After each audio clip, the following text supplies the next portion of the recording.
markets, or new machines. Sometimes it begins with psychedelics. Psychedelics are opening new paths for empathy, resilience, and creativity while shaping a fast emerging global industry. To explore this powerful intersection of inner worlds and outer change, we're joined by Gabriela Genovese, founder of Panambi Ventures, Chris Denson, a strategist and author, and Ana Victoria Costa Paz, CEO of AWA Biotech. Together, they'll take us into the evolving landscape of psychedelics, not psychedelics, my bad, I'm very sorry. Psychedelics, leadership, and the future of innovation. Please, let's welcome our panelists. Give them a huge round of applause.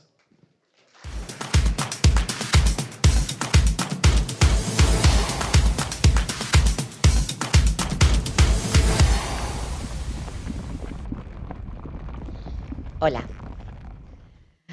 Hi, everyone. Hi, everybody. How There are it you is. doing? We are talking about drugs, so will be funny, I guess, right? Yeah, let's have fun, right? It's not a joke, it's a serious thing, serious topic, right? Okay. Really do. Okay, start? Let's go. Sure, I'm Shall ready. we, I'm right? ready. Okay. Are you ready? I'm ready. Born ready. I am You ready. guys ready? Yeah. Okay, cool. Chris, I wanted to tell you, I want to ask you, you talk about crushing the box many times, and what does they mean when the transformation is not a product, it's a mind, and it's people that you are working on. Yeah, thank you. For context, Crushing the Box is the title of a book I wrote that came out in 2018. And the subtitle is 10 Essential Rules for Breaking Essential Rules. So if you're in the innovation economy in any sort, you're like in the business of breaking rules, of norms, of how things are already been done. To do that in your own mind is quite the task to take on. And so one of the frameworks I like to work with people in is the idea of breaking good habits. Like, we all have gotten to where we are in our careers and in our life by doing the things we know how to do and do those things well. There are some things that trouble us and give us pause, but in order to let go of some of those tools that work, that you know this hammer works on this nail every time, and somebody says, put that hammer down. Now you're a little bit afraid of what is to come. There's a gray area. And so psychedelics can kind of help fill in some of the blanks in between what is in front of you and what's behind you and what you do in the meantime. And it can be really disruptive in a way that is uncomfortable.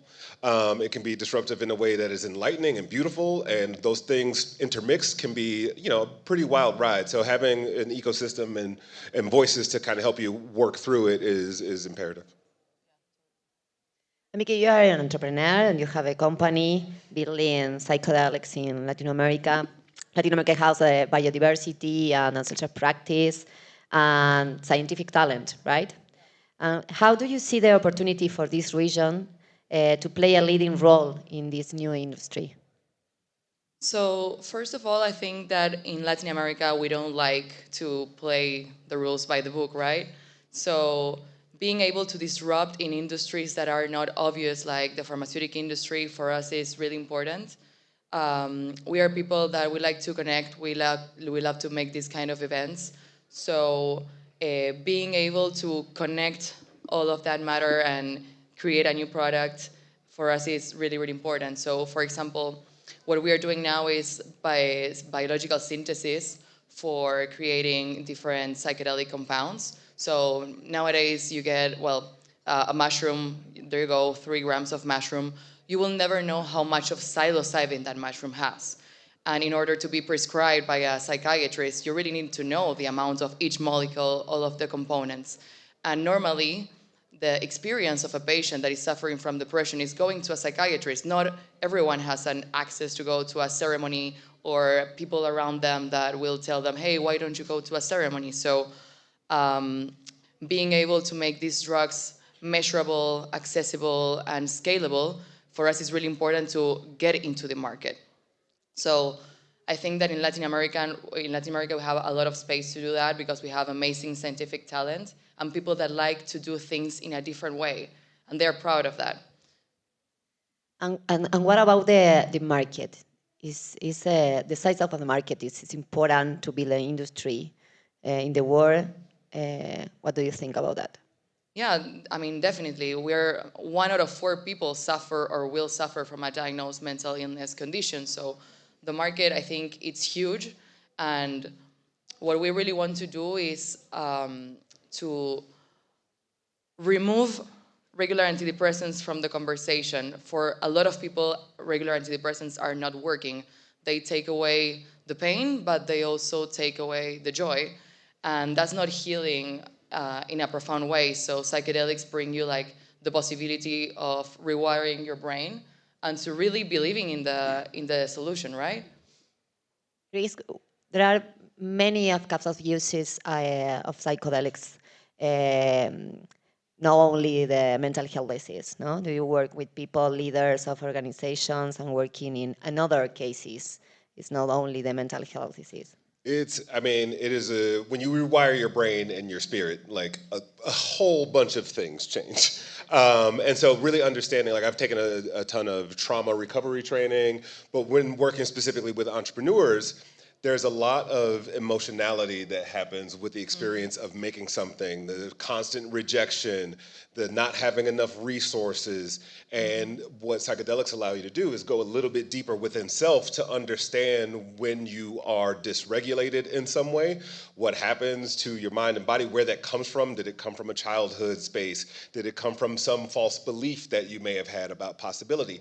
And I think once you begin to release a lot of the expectation or the emotional weight of the responsibility of being an entrepreneur, which is massive. Yeah, exactly, right. Like you both know, right? Like to do this with ease. Right, I just created a group in Los Angeles where I live. It's for men in entrepreneurship, and we called it the Seek Easy, which was kind of an underground space for us to talk honestly about what's going on. But also, I think that's what we're all seeking at the end of the day is like, how can I do this from a place of ease? This thing that I'm passionate about, this thing that I believe in, and also like remove a little bit of the angst. Even though my family might be at risk, I'm not making enough money, right? I'm not getting the right support. The legality of it is kind of a gray area, and so that's not necessarily a mental health diagnosis. That is just an emotional experience that happens to all of us when we're trying to make something of ourselves and the things that we believe in. Sorry, a little comment on Of course. that. You don't get depressed from one day to another.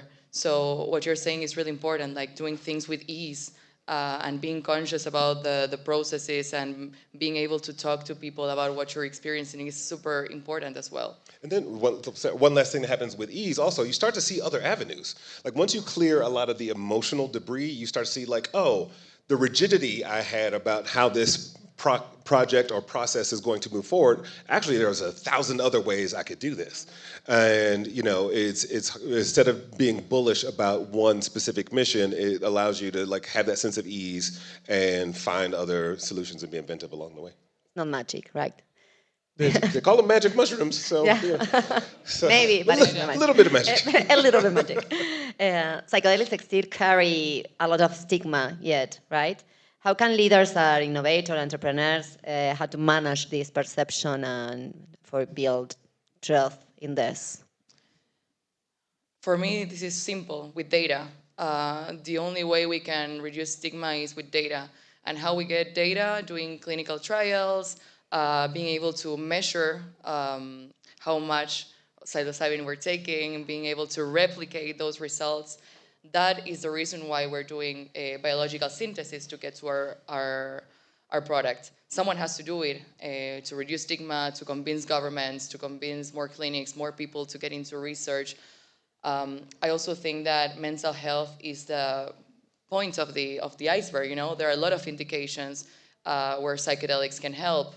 The other day I was reading some papers and I saw a topical use of DMT for acne. So we need compounds we can measure and we can scale and that are accessible to do more research to reduce stigma. Yeah. I'm a black dude who grew up in Detroit, Michigan. And I always thought, like, psychedelics, that's for white people in the woods. and, and it wasn't until about 5 years ago where I was like, it was someone I really trusted, and I was like, okay, let's see. And I think sometimes stigma can be reduced with two things. One is experience. Like, one principle of innovation is experimentation. And so to try something new and different can always be scary and confronting, but then you go and do it and you find what the results are. Maybe it's for you, maybe it's not, but at least you've eliminated it or you're able to add it. The other part is education. And so there are a lot of people who are like me who have a misconception of what psychedelics are. I mean, the conversations I've had around here, like, oh, we're going to do drugs, right? Like, yes, we are. But no, it's the therapeutic and the intentional use of psychedelics is very different than what we hear on sort of a cultural, social level. So the science that you're talking about and the investment that you've been up to, it's like it's a viable business. I've judged startup competitions in the psychedelic space. So to see that it is actually a mature medical industry, to say the least, is one of those things where you can begin to just continue ringing that bell of education for people who may be new to this world. There are more than stigma, there are regulation gaps in the region. How entrepreneurs navigate this for build companies and build industry here and in the world? Okay, so first you need the approval from your local regulator, your Ministry of Health, to say, hey, I will be doing drugs here in this country. It will be for research. You also have to ask for permission to import the drug because we have a biosynthetic process that we need to validate that what we actually get to is psilocybin, so we need to import psilocybin. So you need to get those permissions. And then for commercialization, in terms of R&D, the globe is your market. You can sell for R&D to any country in the world that gets the approval from their local regulator to conduct that research. Then there are some other countries like Australia and Canada where we could already be selling, where psychiatrists are already prescribing psychedelics. Psilocybin for treatment-resistant depression and MDMA for PTSD. This is happening. What do you think? You don't care, right? Regulation. No. Look, in the States, I mean, it's there's a lot of gray areas. There's a lot of gray area in terms of what is legal, where it's legal, which states, which cities, what are the rules. If you open up a ketamine clinic, you can administer, but you can't do integration. And for anybody who's familiar with psychedelics, integration is the most important part of the process. Having a conversation with one or several people about what you've experienced and unpack it so that you don't become a train wreck moving forward is incredibly important. But to separate that from the person who administered the medicine and the other person that did your intake, and then now there's a third person to talk to, it's, these rules are kind of, set up for a little bit of confusion.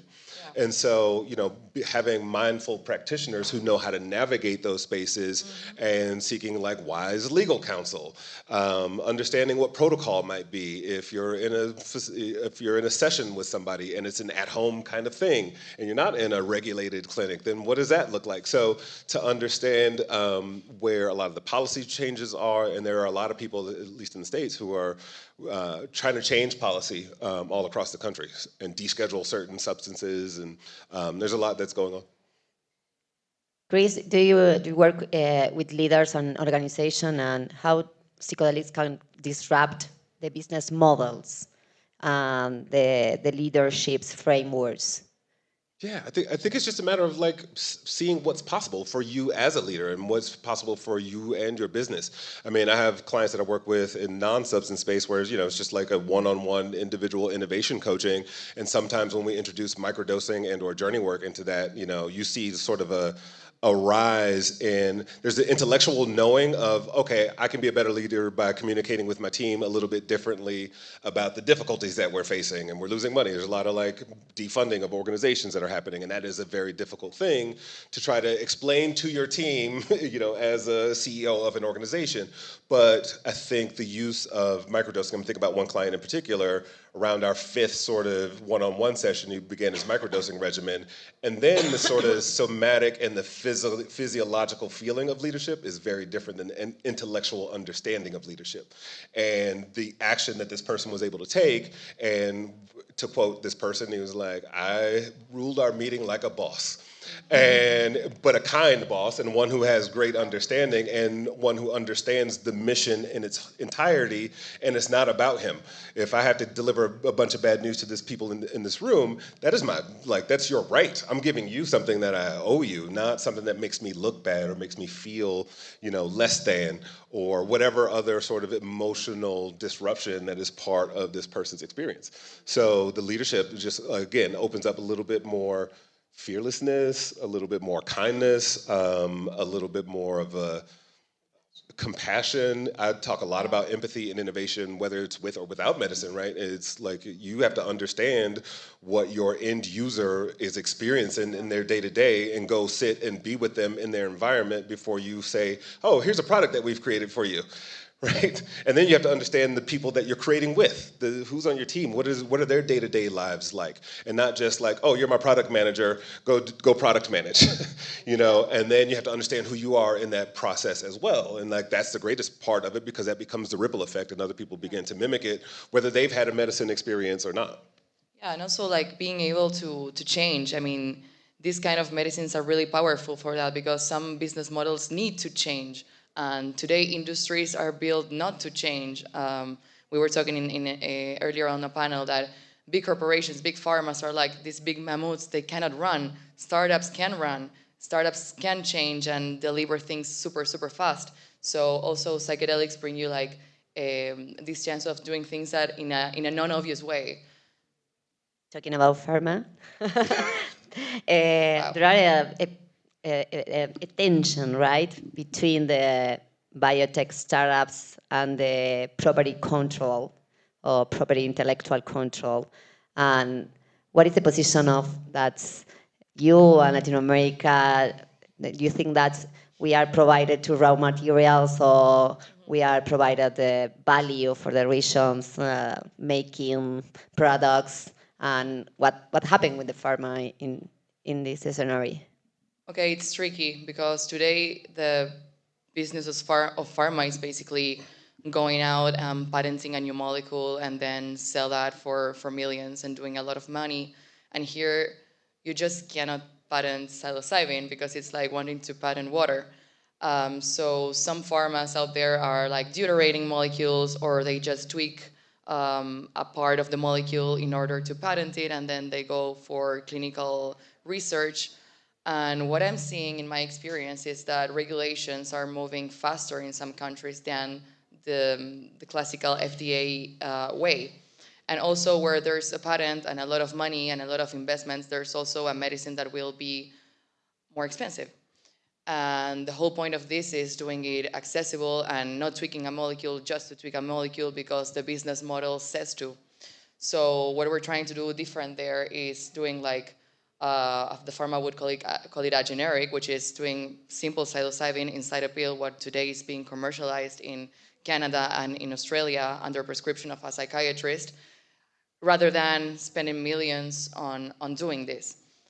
So we think and we really believe that this will give access to way more people. And our innovation, for example, because we do have an asset in the company, we do have IP, but this IP is on the process, it's how we do it. We have a unique microorganism that is capable to produce not just psilocybin, also DMT, 5-MeO-DMT, and bufotenin at scale, super accessible, and with a sustainable process. All our waste material can perfectly be compost, not like the traditional pharma that they throw a lot of waste to the water, toxics. So it's tricky because I also believe in collaboration. At some point, the pharma will collaborate, that they have to. But I think in this moment where this industry is just emerging, yeah, there are a lot of, there is tension, there are like different ways of believing on these things.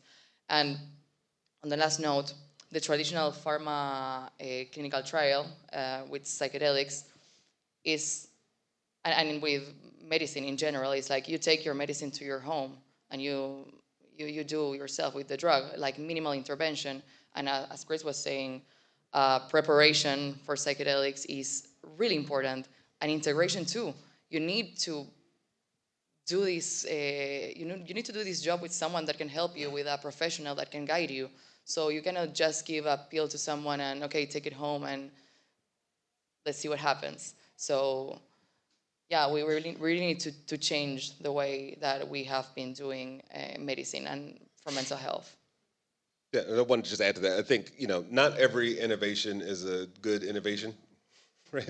And not every innovation is a timely innovation. And I think a lot of, especially in the psychedelic space, I mean, there's sprays, there are clinics, there are ingestibles, there are intravenous methods. There's so many different ways. And if I'm a person who's seeking, psychedelic care, it's almost like confusing to enter the marketplace as a consumer because you're like, we're outpacing the adoption of regulation and and just cultural adoption.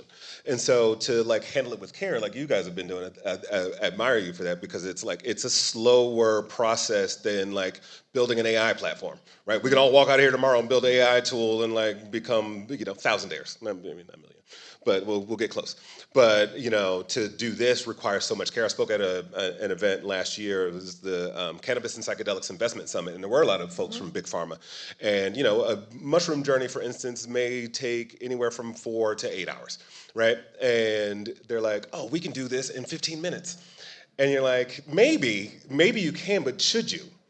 Right, like, and it's an ethical question and a moral question, and not necessarily a business question. And it's like it requires a little bit more depth of thought and care and understanding, like what's at stake. It's like you could have a mass population like with psychological harm because of mismanaged care. Yes, psychedelic experience or transformation process is not only about drugs, right? How leaders and people can you cultivate empathy, presence, and why other tools or technologies we can use for that? I talk a lot about like removing the invisible blocks, right? And like not all the clients that I work with are medicine clients, and it becomes this deep introspection of who I am, why I am, being honest about the things that trigger you, make you angry, noticing when you first feel like a little bit of discomfort in a meeting. you know, and or you've got to make. I was joking with Yarrow, who's here, about a slide I had to make, and I tried to make it in Canva, then I tried to make it in ChatGPT, then I tried to make it in Google Gemini, and I was like, Or in well, fuck, I crisis, got to make right? this on my own, and I was like, and I didn't have a lot of time to do so, and those small moments add up over time, right? Those small like annoyances. In my book, I called them. I forgot what I called them. Something micro somethings. But they're like these micro moments of like frustration, and like one doesn't hurt you. Yeah. 1,000, or 20 over the course of a week can really like break your momentum and your enthusiasm about what it is you're creating. And then you're like, well, should I even be doing this? Right, and we've all asked that question, and so like returning to your center. I talk a lot with my clients about like being self-centered. In some contexts, it sounds like you're being selfish, but if you learn to center yourself as an entrepreneur, as a team member, and what are those tools that you have, whether it's meditation or the book you're reading or the podcast or the group you go to talk about your frustrations, like having an outlet to really understand how you are showing up and why you're showing up is really important. And again, you don't necessarily need the medicine to do that. I think the medicine becomes sort of an accelerator to some capacity of like that greater understanding. If you imagine 10 years later, forward, what do you think, what do you imagine a Latin America industry, Vicky, a scenario landscape here, the psychedelic industry here? Yeah, I think that it's not just Latin America, it's the world. So maybe two key takeaways. First, more capital and more valuation is not necessarily having the best business. For example, there are some companies in the United States doing the same AY is doing, and when you do benchmark and research, you see, oh my God, they raised 30 million. Oh my God, what's this valuation? I just raised, I don't know, 900. How I'm going to do this? But the truth is, they raised 30 million, they invest 15 million in a facility to do psychedelics, then the regulations are not just there yet, then the market is not just there yet, and they have to start to giving other services to other pharmas. So where's your focus? In Latin America, we don't raise that amounts of money. We don't have crazy valuations. So somehow that ecosystem gives us the chance to resist, to be resilient, and to keep on doing and spending what we have to spend and going little by little.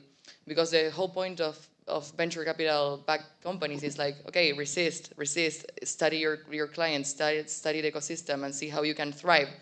I think there's where Latin America has an opportunity because we're not used to big amounts of money and that. And how do I see the future? I think that the key word is optionality. So in the future, people will choose to do mushrooms. Some people will prefer to do something they can read how much of psilocybin and which components has this medicine, how to do it also, like, do I want to do this in a ceremony with a lot of people? I want to do this alone with my therapist. It's good to have the option. I think that there's no best, I mean, there's no size fits all. So optionality, I see optionality in the future. And also there are some companies developing non-hallucinogenic psychedelics, like giving you all the neuroplasticity without the subjective experience. Even though I'm for the subjective experience because I think that gives you a lot of learnings, I don't necessarily believe that that subjective experience is for everyone or for every indication. So the key word is optionality. And what about the worldwide? What's that? What is about the worldwide like, scenario? What do you imagine Yeah, about that? look, I think what you're alluding to also is just like some of the best innovation comes from constraint, right? When you don't have enough time, enough money, enough resource, enough regulation, and you find a way, you find like a path in the cracks in the system that you are sound and you're safe and you're able to expand. You know, time and time again, we've seen disruption, and that's what that is. It's like finding a way despite the, you know, the norms and the boundaries and the constraints that might be on you. And that's what, to me, again, what innovation is. So to find these paths forward despite, I mean, you know, like I said, we were on a Zoom call a couple of weeks ago for a startup competition in the psychedelic space. One investor was like, we can't touch this stuff. And like, well, why are you here then? And right? And then another one's like, okay, we can figure out how to, you know, work through and around the system in order to see this advance. And I think those sorts of mindful disruptors in the psychedelic space specifically will find ways to like have the industry grow. Personal questions? Could I ask you? For you? Sure. Okay. Ask her first. So only her. Thank you. Uh, what is the most important funding for you for the psychedelics experience bring you in your life? In my experience with In psychedelics, your experience, in your personal experience, what do you think? so I think two things.